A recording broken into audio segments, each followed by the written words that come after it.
Okay, so perhaps we can start. Welcome everyone. Thank you for taking the time to join us this evening or morning or afternoon, wherever you are tuning in from.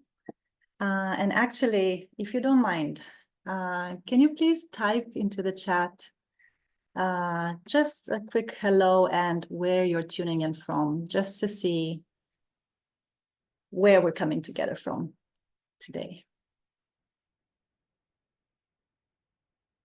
Let's see, Germany, Guten Tag.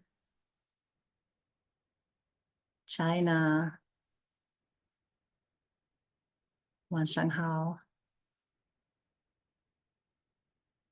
China and Thailand, China again. Wonderful, wonderful. And perhaps when other people join us later, they will also share in the group. Okay, so thank you for joining us. As you know, this evening's session is about self-care and coaching in education, but it doesn't mean that you have to be a coach or an educator to benefit from taking part in this session, because many professions are very similar and we are all very similar in the things that we need. And although self-care can take many forms, we can all learn from each other. So let's begin with a brief introduction. So my name is Viorica, like Costa Rica. I'm Romanian and I have been working in education since 2006.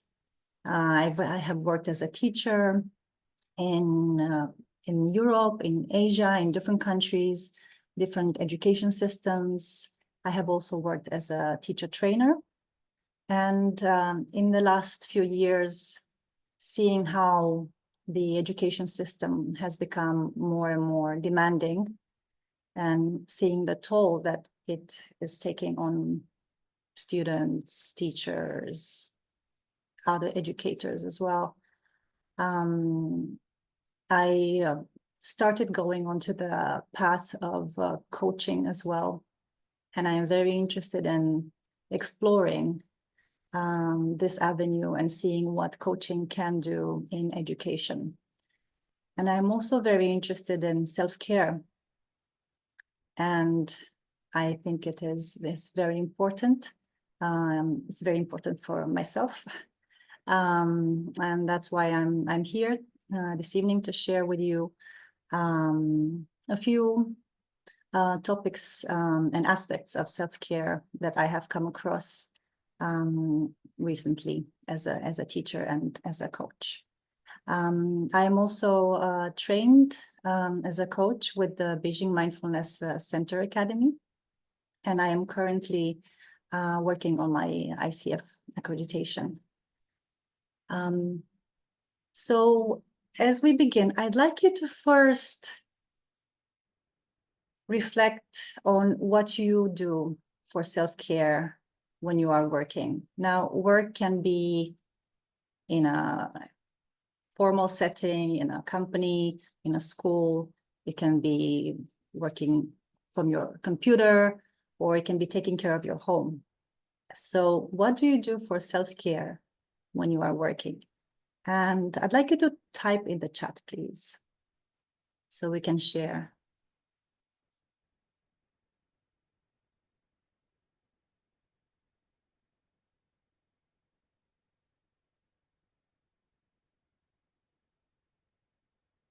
Taking a break, drinking some coffee.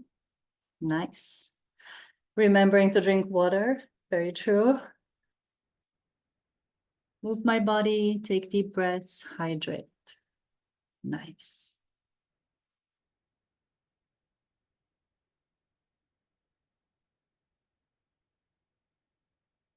Writing a mindfulness journal before work. Wow.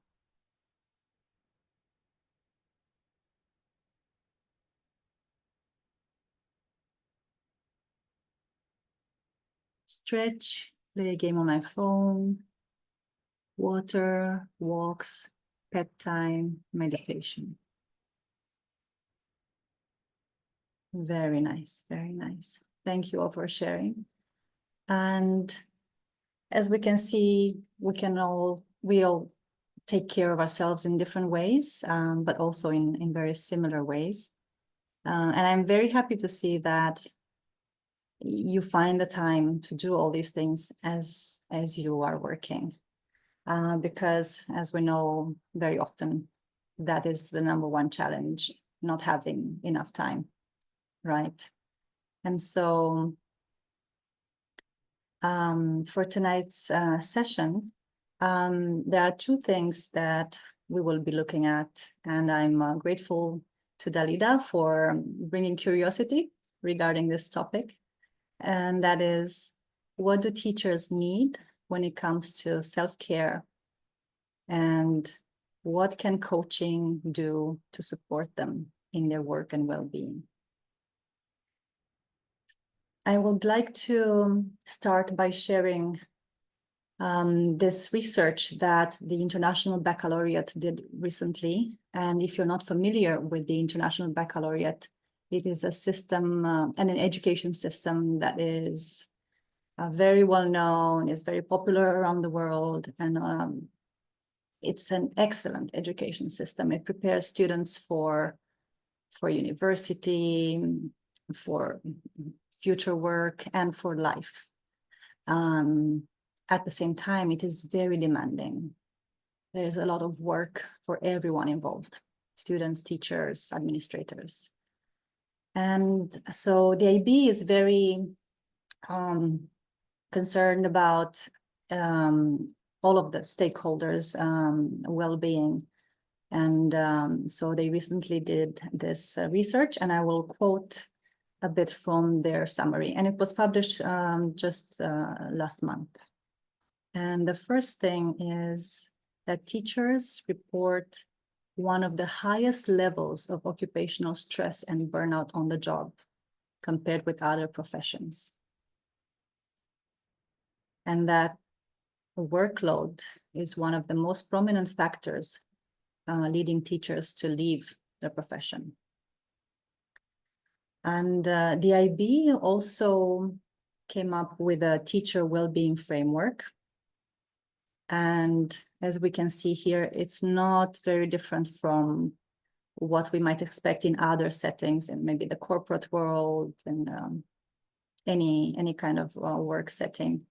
And as we can see, they talk about work-life balance, workplace recognition, class size. I guess this would translate into workload, school climate, so the environment, the work environment, and so on.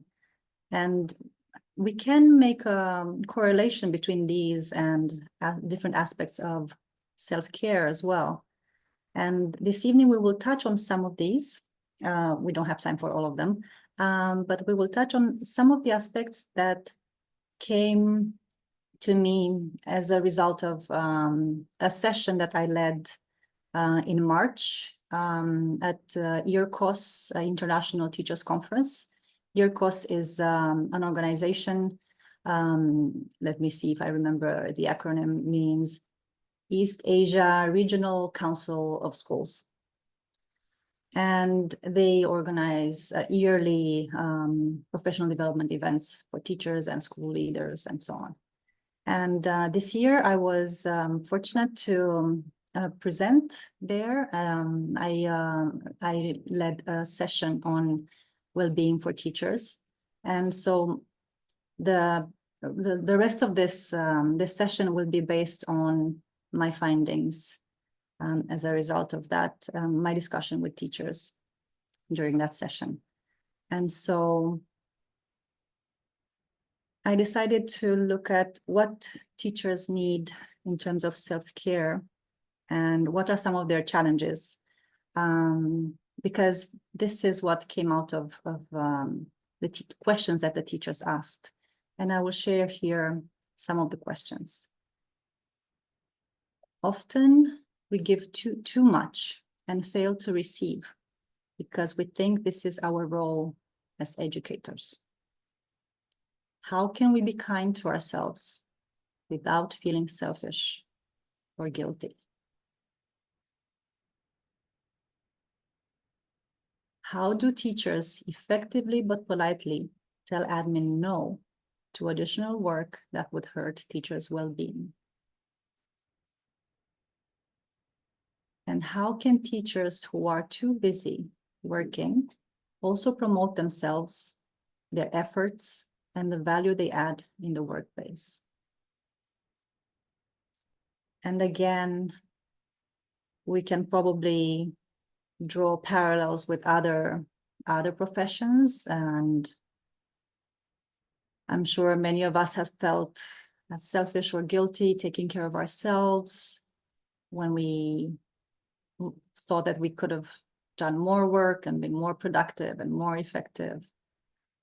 And sometimes we might have found it difficult to say no to extra work, even when we knew it was too much. And sometimes we might have found that we needed our work to be acknowledged a bit more.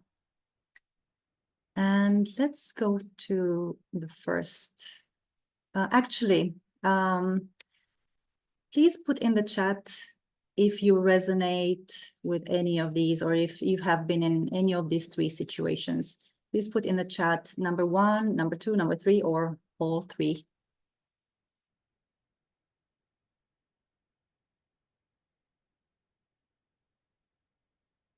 Three and 2.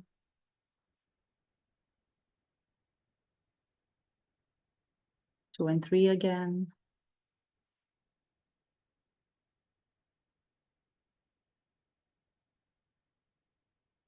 2 and 3 again. 1 and 3, 2.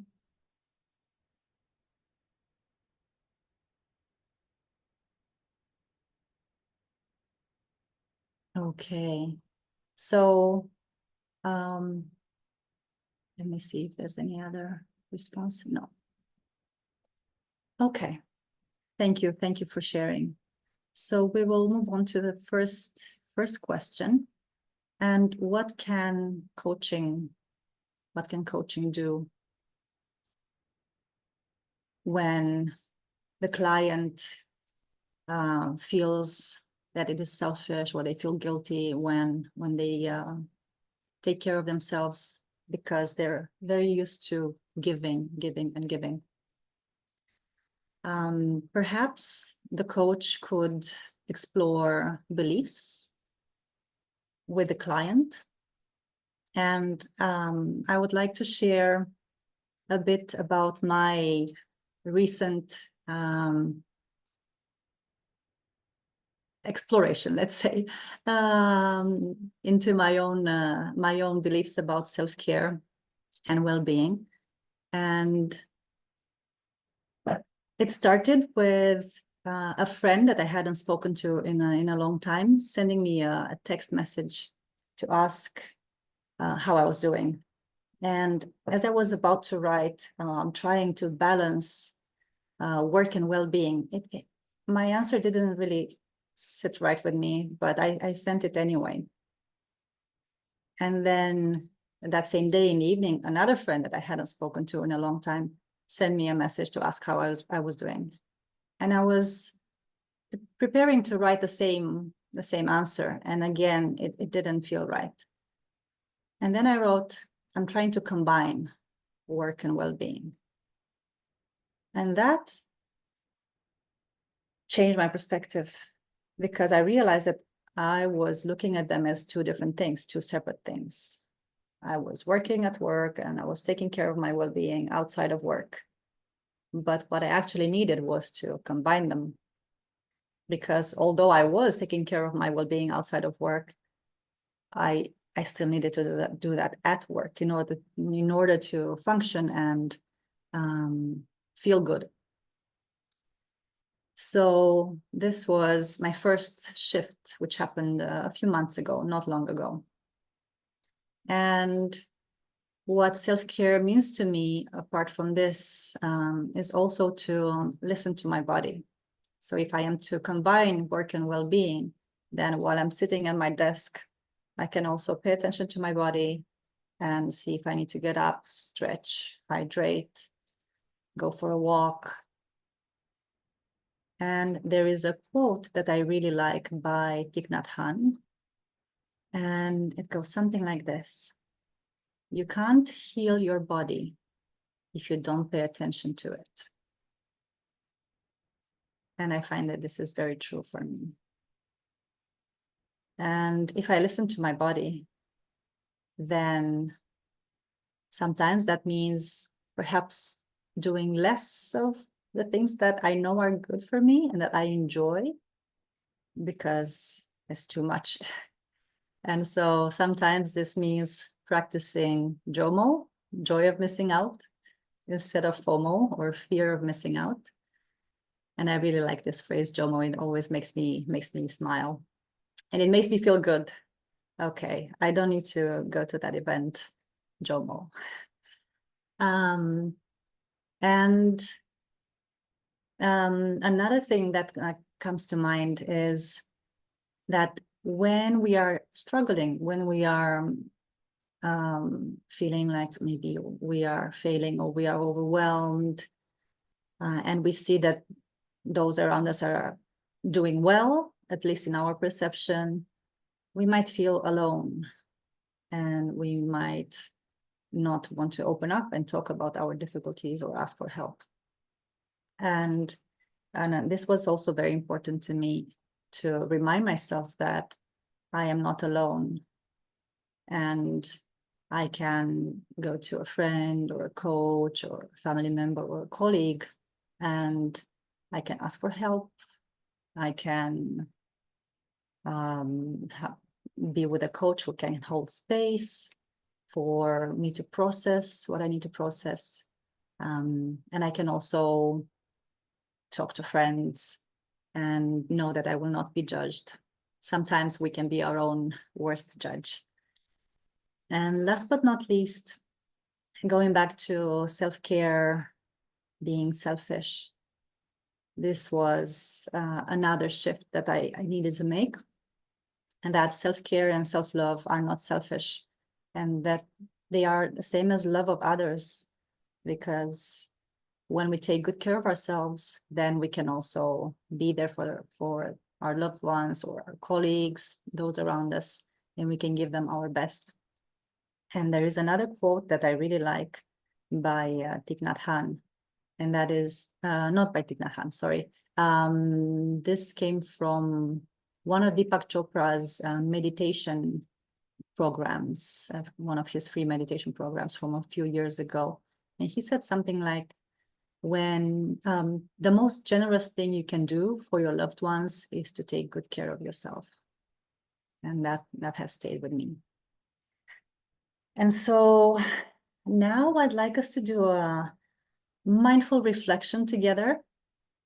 And I invite you to do this exercise with me that I did just now.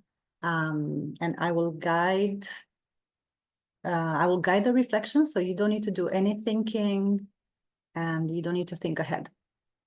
So if it feels comfortable for you, you may close your eyes, sit up straight, your feet. If you're not lying down, and if you're sitting, then perhaps your feet are planted on the floor firmly and relaxed, not too firm. Your hands may be resting on your lap, and if you feel comfortable closing your eyes or looking down with a soft gaze. And I invite you to take a few slow, deep breaths at your own time. Inhaling, exhaling. You may imagine you're inhaling nourishment and exhaling any tension.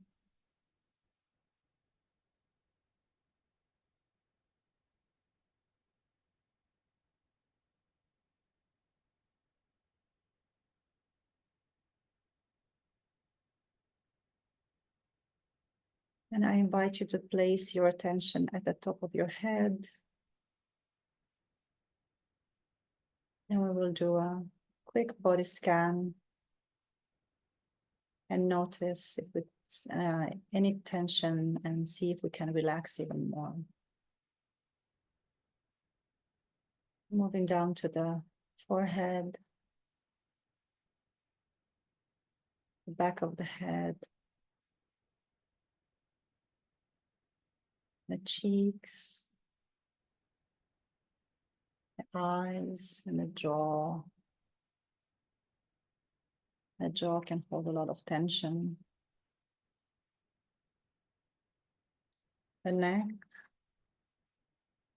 and shoulders. See if you can adjust your posture and make yourself a bit more comfortable. The back and arms, and lower back and abdomen, the hips and thighs,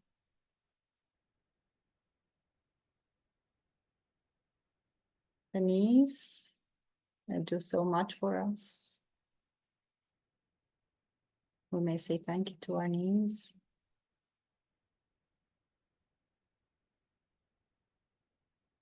The lower legs,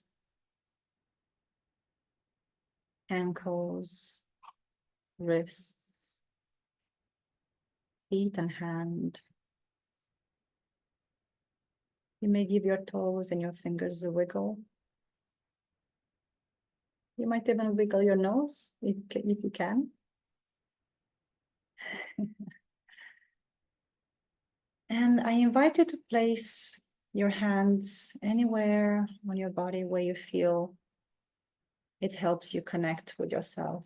That could be your heart space, could be the belly, upper belly, lower belly, or anywhere you may feel you need some soothing touch.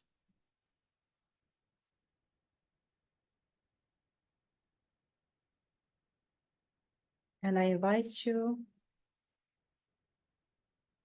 to ask yourself these two questions and then just listen to the answer. There's no need to think. What does self-care mean to me?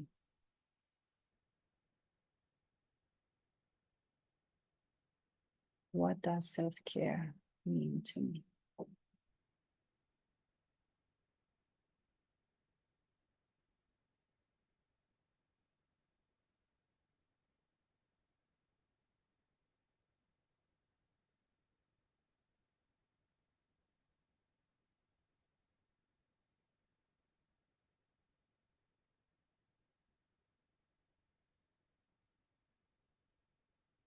What are my beliefs about self-care?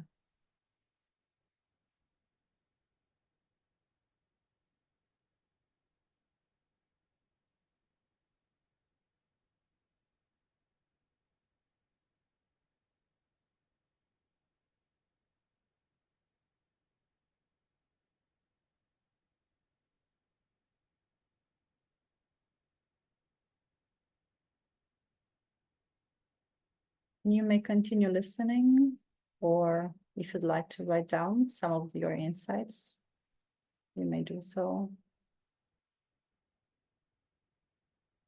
Or you may add some questions that have come to you in the meantime.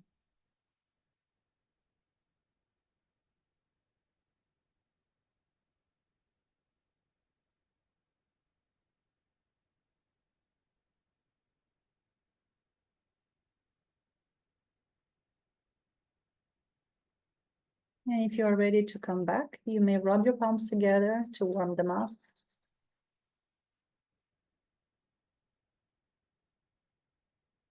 And then place them either on your eyes or anywhere on your body where you need some warmth.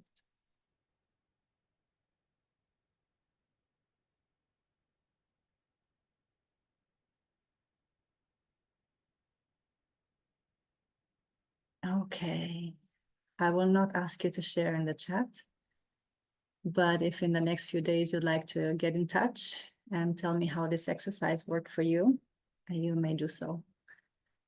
Thank you for taking part. So this is the quote that I mentioned earlier. The most generous thing you can do for yourself, for your loved ones, is to take good care of yourself. Now, the second question asked by the teachers from the conference that I mentioned was, how do teachers effectively but politely tell admin no to additional work that would hurt teachers' well-being? And we may all have been there in a situation where it was difficult to say no, or perhaps we felt that we couldn't say no when we wanted to. So this situation could be connected to workload, additional work, overwhelm caused by piling on the duties at work or even at home sometimes. And so what can coaching do? First of all, perhaps the coach and the client could explore whether no is actually an option. And this was mentioned earlier this week in another session, in Ella's session. Ella is in the call as well. Is no always an option? Sometimes it's not. So then what do we do when no is not an option, right? How do the coach and the client work together in this situation? But if no is an option, perhaps the coach and the client can work on setting boundaries, and they may even work on the art of having hard conversations, which is really not easy. Perhaps they could even do role plays, and the client could try and see how they might want to talk to their admin team. And for this, is at least for teachers, there are a lot of resources, or there are some resources that can help as well. And one of them is Having Hard Conversations. It's a book by Jennifer Abrams, and she works with teachers and school leaders alike. And this could also be a resource that a coach and a client could use in their exploration of how to say no to extra work. And our next question, how can teachers who are too busy working also promote themselves, their efforts, and the value they add in the workplace? And for this question, I'd like you to contribute your ideas. What do you think a coach and a client could do? How could they work together to help in this situation? And you may post in the chat. You can take some time to think.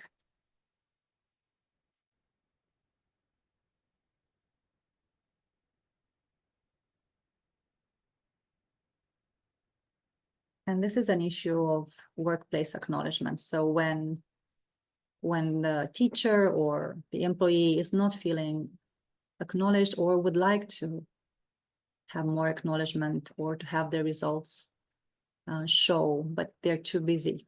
They're too busy to show what they can do.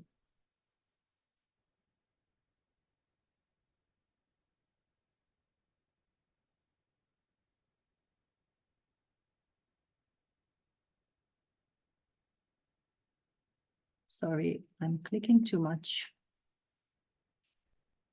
Okay, I was trying to get into the chat. All right. Asking for feedback to feel more acknowledged. Thank you.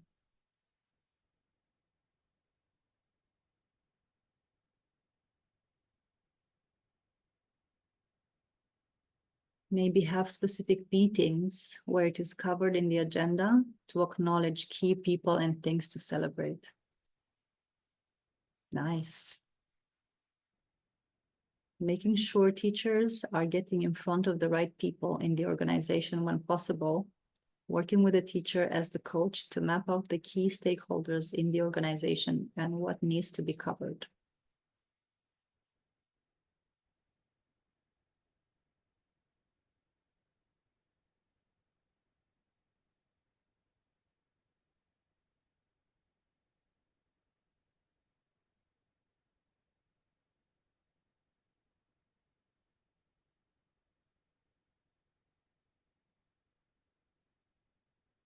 Okay, thank you. All right, yes, so some of the things I had in mind are similar to yours. And perhaps the coach and client could also, sorry, there is a boat in the background. I don't know if you can hear the noise. Perhaps the coach and the client could also bring in the element of common humanity and validate this feeling of wanting to be acknowledged and bringing it back to, I am not alone. I am not the only one who wants to be acknowledged. It is not shameful to want to be acknowledged. And they could also explore what would recognition look like? Because sometimes you may think we want to be recognized in a certain way, when in fact our needs would be met by being recognized in other ways. And they could also explore, and this leads us to the needs that are below the surface. And this comes also from an NVC perspective, nonviolent communication, where when we try to find a solution, we go below the level of the feelings and into the needs, so that we can see perhaps how we can solve the problem from the root, not from the surface. Okay, so I would like to open the floor for questions, and perhaps if there's anything, let me just go back to my previous slide, just a moment. Okay, it's not working. I have to scroll, I'm sorry, I have to scroll through all the slides to go back. I'd like to go back to the slide, this one, with all 3 questions.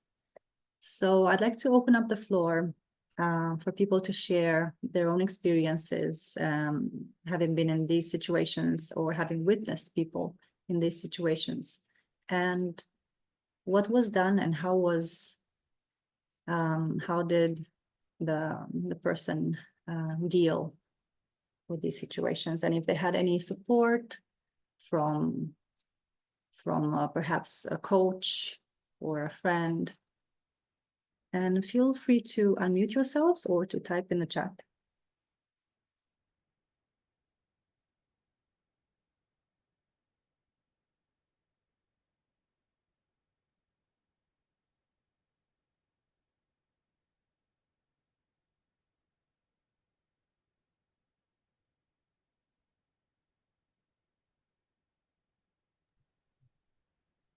I would like to share one situation of the second situation. Yes, please. And it's about, I'm not a teacher, but I work in a corporate situation before, which is like people give me, like the other department give me a lot of work to do, and they urge me to give them as soon as possible, while I already have a lot of workload. So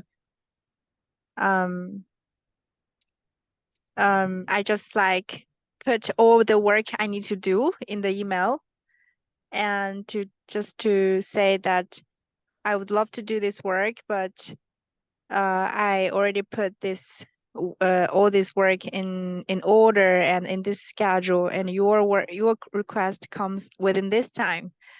So I will finish this work at blah blah blah time, and just to tell them that I'm not able to do it now.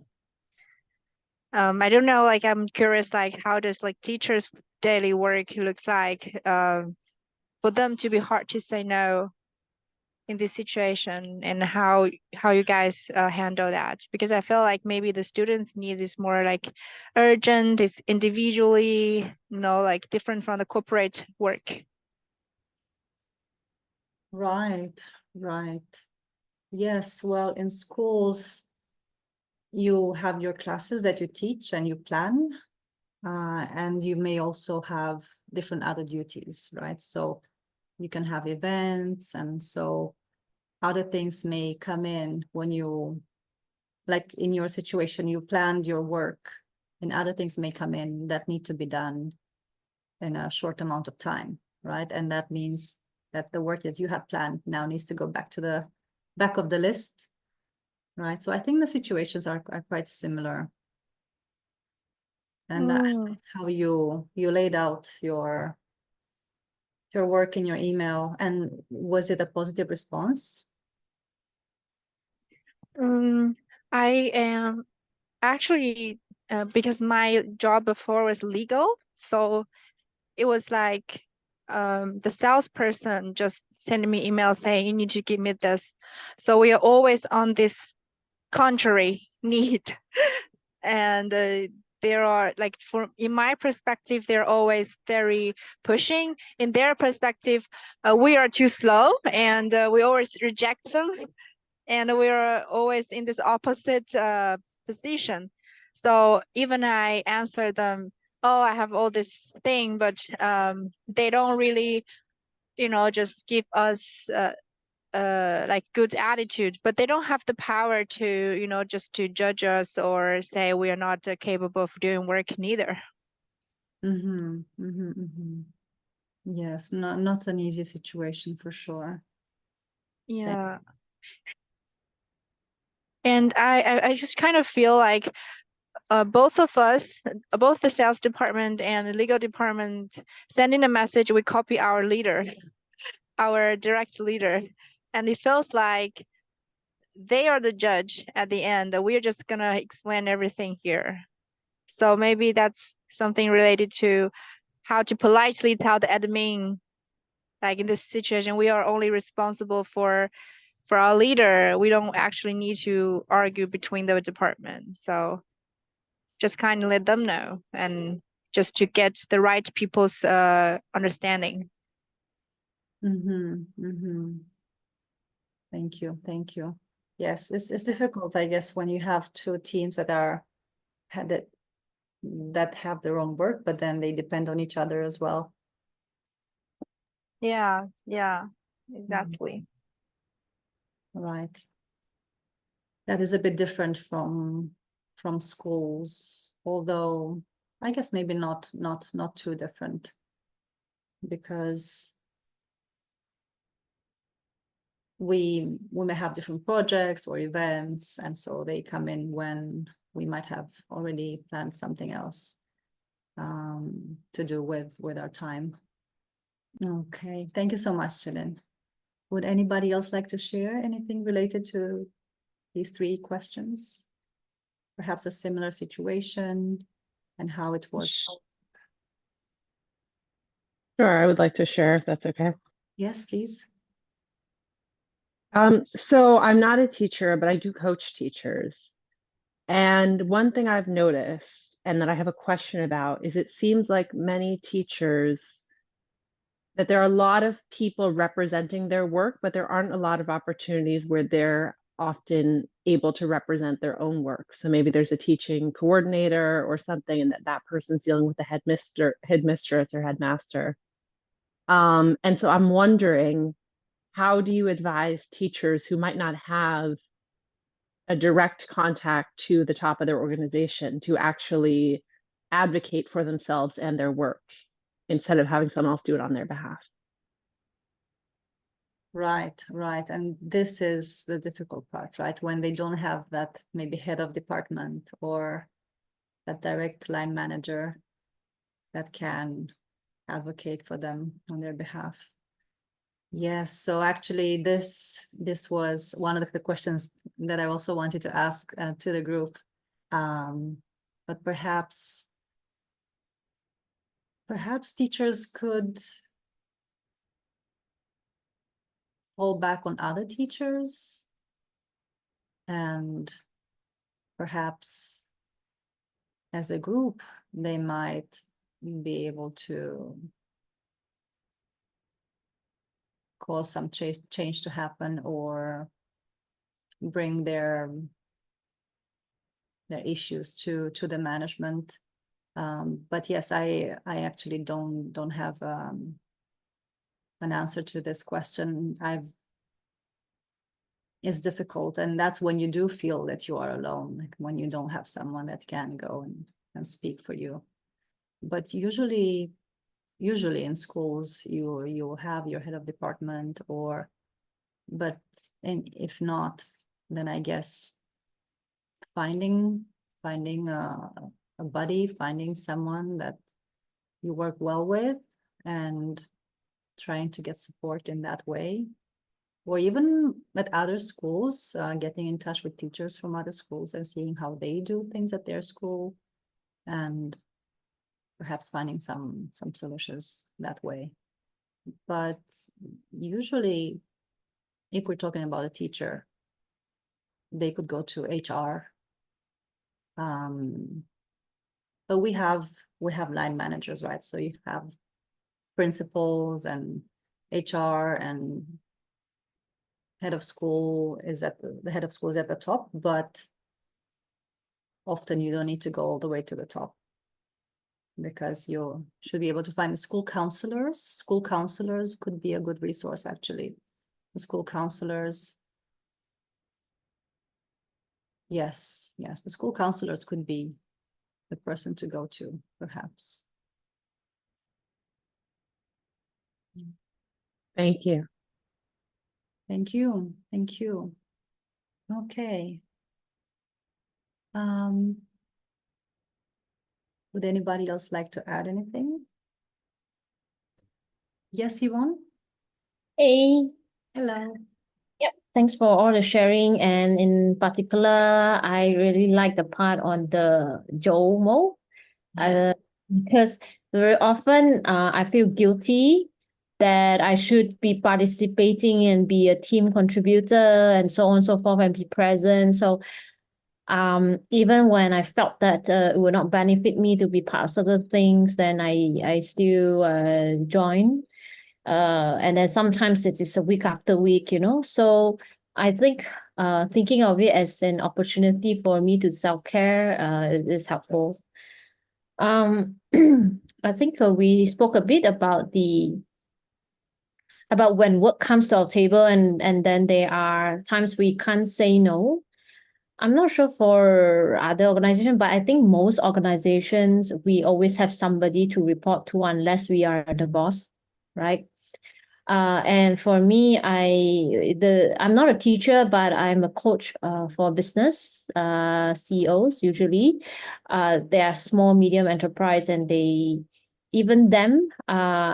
sometimes for me, I get work from them, right? They will suddenly call me and tell me something is a crisis and so on, and I may be having family dinner or something like that. So how do I manage to not let it affect me? I guess some of the strategies I take is preparation helps.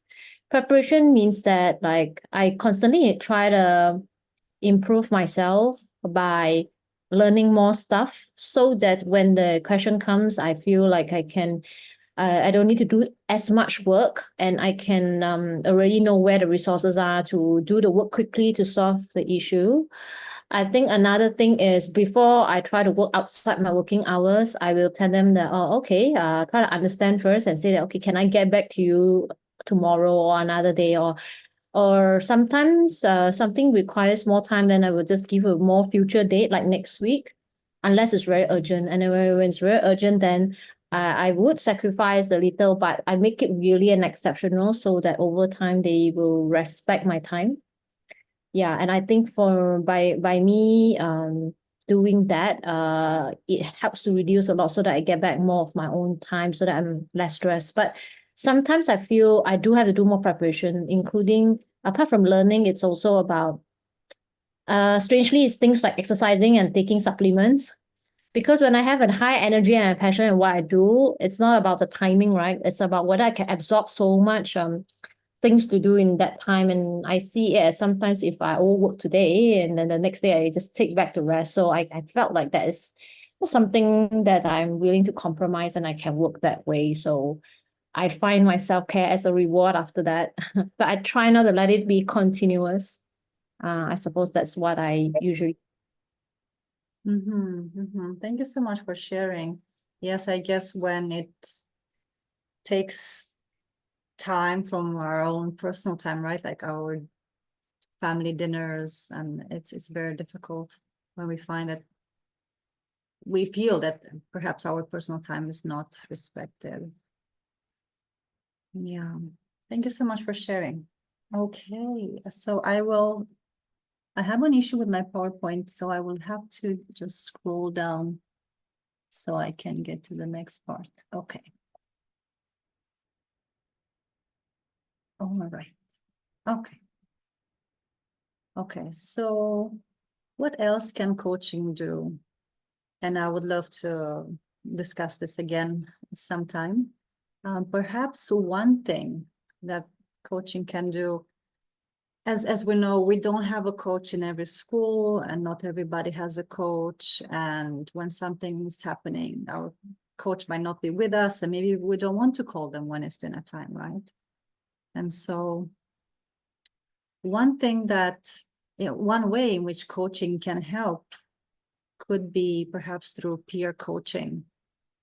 And at a professional development event that I took part in last year, I think it was just a year ago, I met a teacher who told me that at his previous school, the teachers were invited to take part in a coaching training for teachers, and it was optional, it was free, and then teachers learned how to coach each other.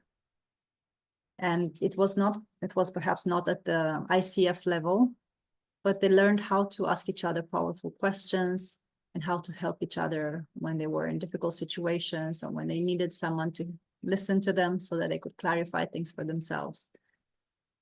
And perhaps this is something that coaching can do. And in this way, there will be a coach in every school, or there will be, or there could be. But even if schools cannot provide this for their teachers, perhaps coaching schools or coaches could organize groups for teachers to get together and practice active listening and asking powerful questions. Perhaps these two key tools in coaching so that they can help each other when they're dealing with overwhelm, having to say no, having to have difficult conversations, and so on. And I'd be curious to hear what you might think about this, and not just the teachers and the coaches, but the other participants as well. And you can connect this to other industries as well. So have you seen peer coaching take place in any workplace before? And if yes, how did it work? And did it last? Or do you think it would be feasible at your workplace?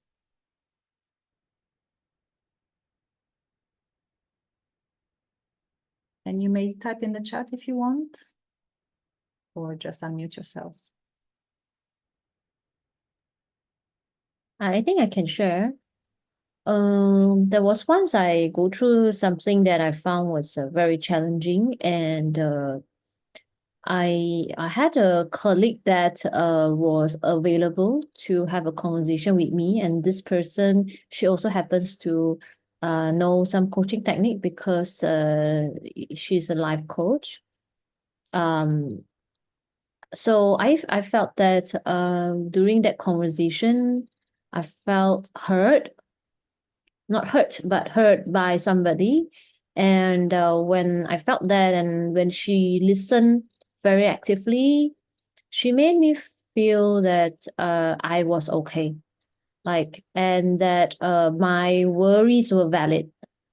And eventually, when I felt that, I trusted I trusted her more to continue to speak freely, or with a safe, a safe space to continue to have that conversation. And then when she asked me powerful question, I could really answer them from my heart, without feeling a need to kind of hide some details or something, that may compromise what I felt she may think about me and things like that. And if and it worked out.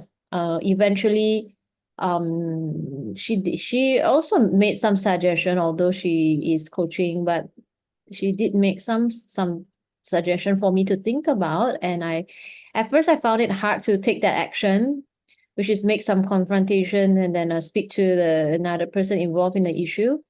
But after 2 months later, I felt that I could then be ready to take her suggestion, and then it helped a lot. And in contrast, I also have a similar. During the same time, I also spoke to another colleague, but because the other colleague was not so active and more judgmental, I felt worse after speaking to that person. So I think peer coaching works, but you have to feel safe and with the right person who understand their role in this, and not there to try to adjust you, but help you see what is the possibilities. Yeah. Right. Yes, I guess we need to be careful when we try and do this. And in a peer coaching situation, both parties need to be on board, right? Knowing what is happening, knowing that coaching is a partnership, and we're not trying to fix or solve someone's problem or to bring our own perspective, right, into the discussion. Yes, and perhaps we don't have to go to our colleagues. Perhaps we can have support groups, right? And they can be anywhere in the world. I can call you and we can have a peer coaching session or conversation for 20 minutes. And then we can just have maybe a buddy somewhere or two buddies that we can call from time to time, and we can help each other. Someone who perhaps works in the same industry and who understands what we might be going through. Yeah, thank you so much, Yvonne. I see in the chat a message from Doro as well.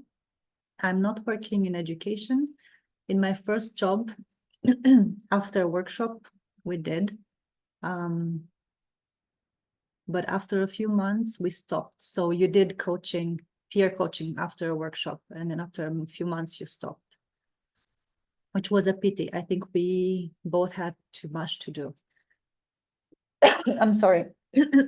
Yes, I think sometimes even these initiatives, peer coaching schemes in schools, they may be off to a good start, but then people are busy or they move to different schools, and then it weathers off, just like it happened in Doro's situation. Yeah, thank you so much. Thank you so much for sharing, Doro. So I'm sorry, I have a tickle in my throat. All right. So we have about 5 minutes left, and I'd like to, if there are any other questions that anyone would like to ask, either in the chat or by unmuting yourself, please feel free.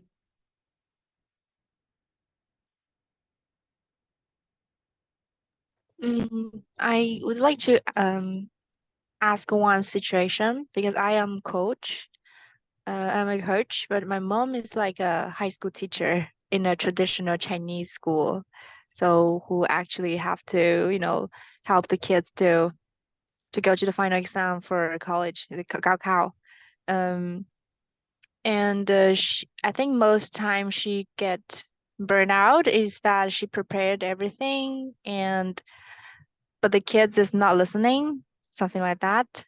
And I think she just have this caretaker fatigue a lot of times, and also and maybe the school doesn't pay like well enough, so the sponsor, the people who pay her and the people who she's trying to help is different, right? And the kids are not really, you know, just study hard to make her feel that she did something that is a lot of feeling of achievement or something like that. I think it's the third question, comes to the third question. And my situation is like I can listen to her and to understand her, but I find it's really hard to get into this coaching mode with my mom. I know that if the situation is that I get personal for my own experience of study in China, then it's not working. But the situation is that I kind of feel I'm objective at that time. I'm not really my emotion is not influenced, but it's also hard to get into the coaching mode with her. I felt like my at least a lot of like my mom, like a lot of traditional teachers, they are not really open, like having this coachable quality. And I kind of feel like if it's you know, like the teacher who actually really need to be mindful, they still kind of need to be open to that and have um some awareness and effort to say, oh, this is a problem, and I'm committed, or like I'm willing to open to deal with my problem uh, by using some energy to look at it.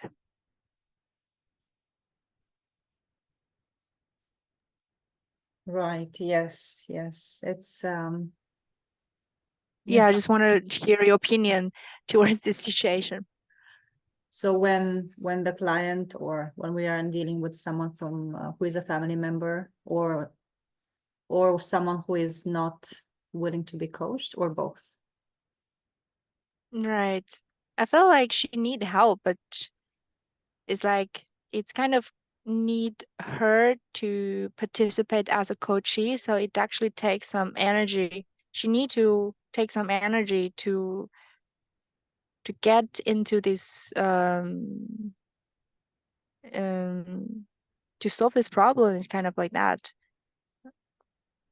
But even so, when she need this, but she doesn't really willing to, you know, like to take some energy and effort to work on it. Right. And it's hard, right, as a family member to Right. Yes. just sit and watch. Yes. Mm-hmm. We want to help. Yeah, I'm also aware that maybe it's, you know, like not very ethical to coach a family member. Just like maybe I was kind of trying, maybe 5 minutes is okay, let's try how it goes, but it doesn't work. Right. Right. Perhaps this is a coach's dilemma, right? Should I coach my family members or not? Yeah. Yeah. Would she be open to be coached by someone else? Maybe.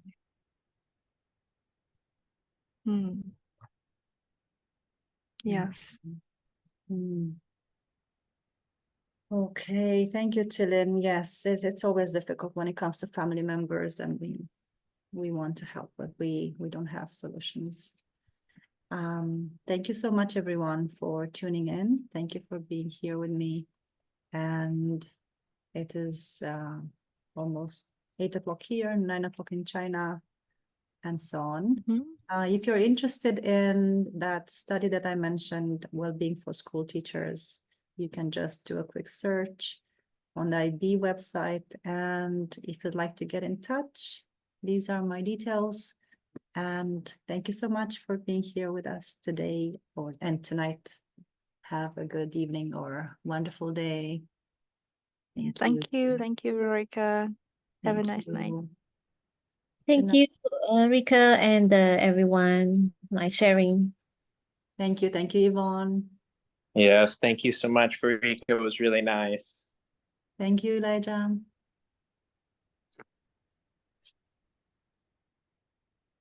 Have a good weekend, everyone. Bye. Bye. Have a good weekend.